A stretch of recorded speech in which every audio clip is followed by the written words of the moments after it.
Bueno, en primer lugar, felicitar a Joe, porque en primer lugar, para contarles más bien cosas de la lectura, ¿no? Que es un libro agradable de leer.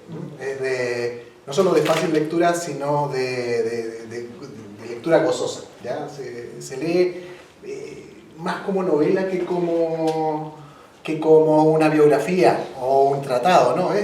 Uno puede ver escenas realmente novelísticas donde se mete en el contexto, en una escena en Lovaina o en la selva de Colombia o en Bogotá o en una serie de sucesos donde ve los personajes vivos, ¿no? Donde hay diálogos, donde hay familia, donde hay historia, hay trama, ¿verdad? Hay trama personal, y no solo personal, sino también la trama política, la trama social de Colombia, ¿ya?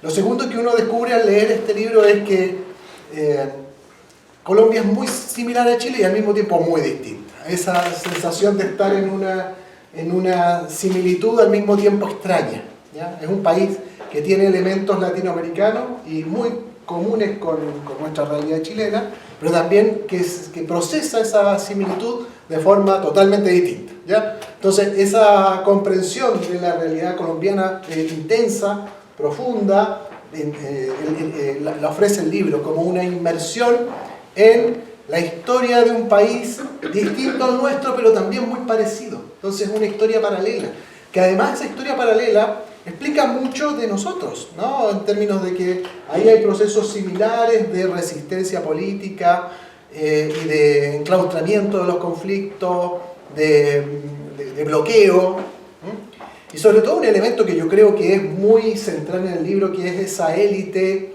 endogámica, que es como García Marquiana, ¿no? Este tema de ese mundo, de una élite ensimismada, incapaz de abrirse a ningún flanco de cambio, ¿ya? Es un tema que va cursando la vida de Camilo, ¿ah? Porque él proviene justamente de esa élite, ¿no? Es la contradicción de esa situación, ¿no?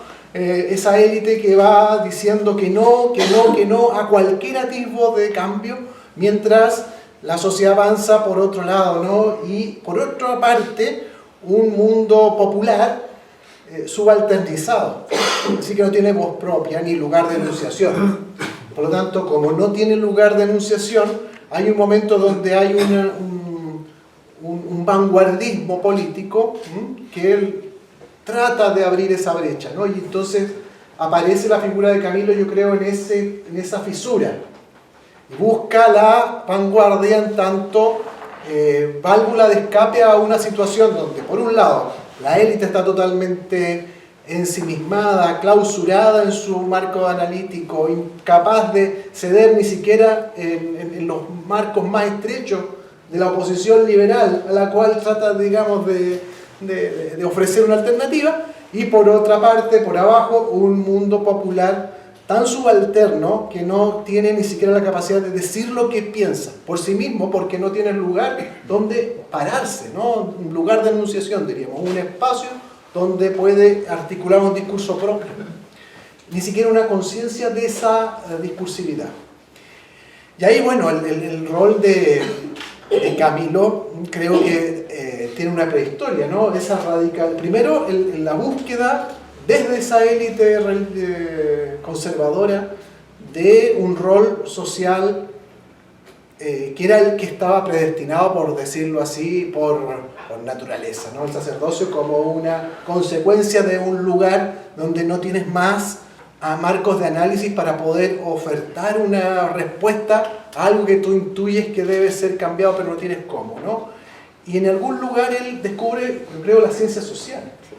El descubrimiento de las ciencias sociales como el punto de entrada a algo totalmente nuevo que no había estado en el marco categorial del catolicismo latinoamericano, que era más bien filosófico, teológico, el derecho, pero que el descubrimiento de las ciencias sociales críticas en particular, le permite descubrir ahí marcos de salida, puntos de fuga para encontrar más preguntas que respuestas a la situación Colombia. Y en esa búsqueda, obviamente, llega la política, y la política como consecuencia de esa búsqueda de una respuesta.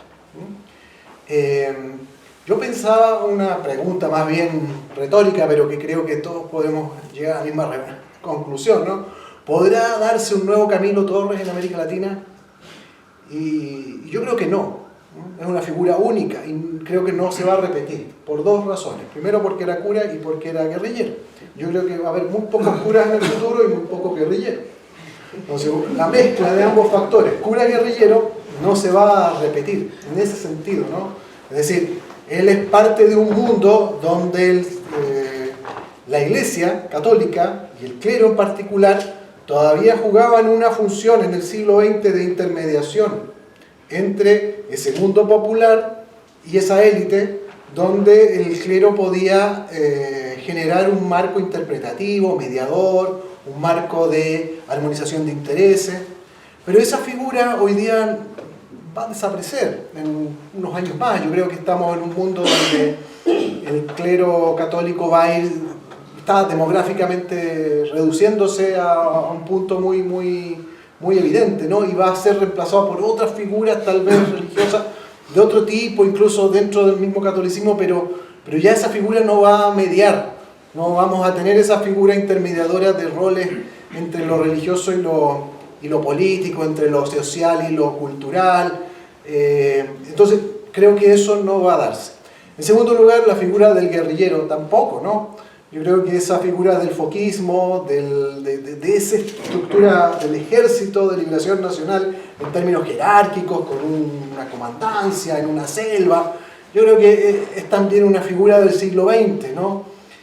Y eso, por otra parte, además remite, digamos, a la historia más reciente de Colombia, la búsqueda de los acuerdos de paz, la superación de larguísimas guerras civiles y el agotamiento de una forma, digamos, de construcción de la emancipación social.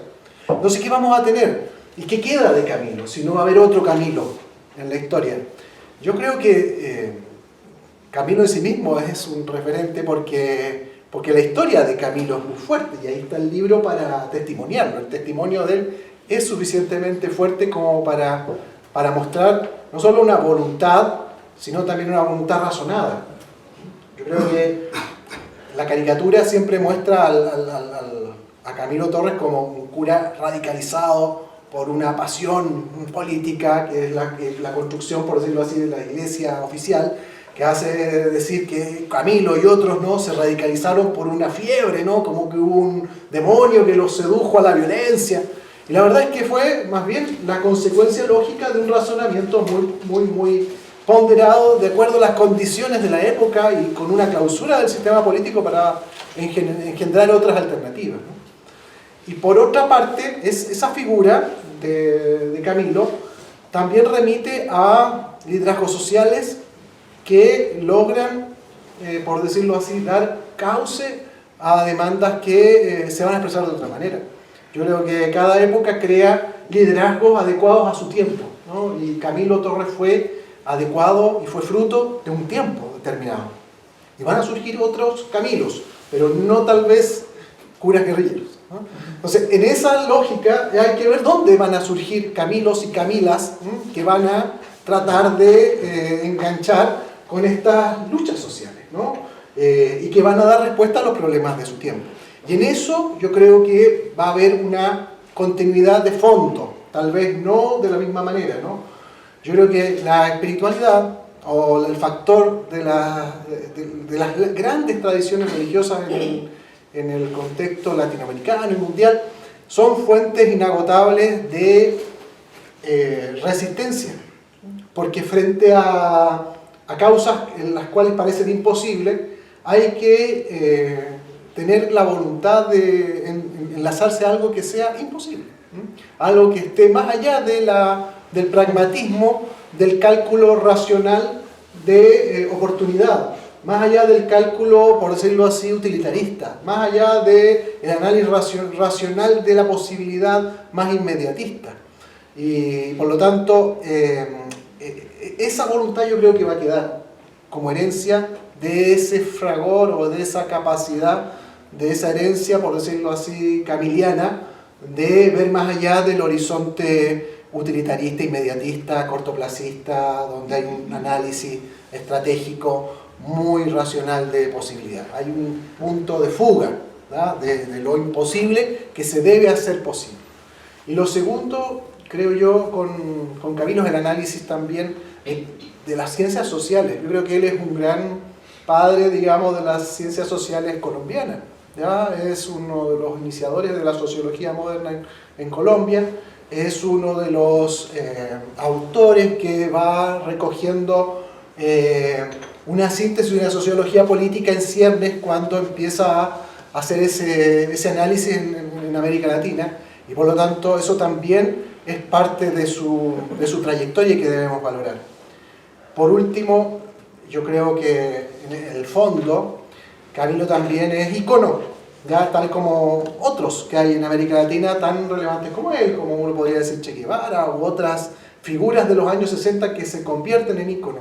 Pero el ícono Camilo Torres y el camilismo como concepción, que está tan bien detallada en este libro, novela biográfica, que no busca, por lo que entiendo, ser una novela, sino más bien un texto vivo, yo creo que nos remite a la idea de un Camilo que sigue recorriendo otras escenas, ¿ya? Es decir, hay un personaje que es creativo, que busca releer su propia historia, que va evolucionando desde niño ingenuo, de una élite enclaustrada, una élite endogámica, a un diálogo abierto con su tiempo, a las ciencias sociales, y finalmente el último paso, que es el diálogo con lo popular.